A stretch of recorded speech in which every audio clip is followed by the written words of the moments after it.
కలని పునాది చేసి ఎదగాలని, తరిమే వాళ్ళని హితులుగా తలచి ముందుకెళ్ళాలని,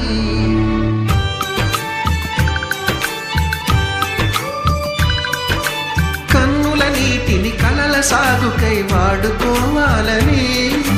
కాచే నిప్పుని ప్రమిదగా మలచి కాంతి పంచాలని, గుండెతో ధైర్యం చెప్పెను, చూపుతో మార్గం చెప్పెను, అడుగుతో గమ్యం చెప్పెను, నేనున్నానని నేనున్నానని,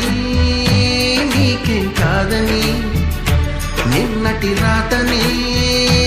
మార్చేస్తానని.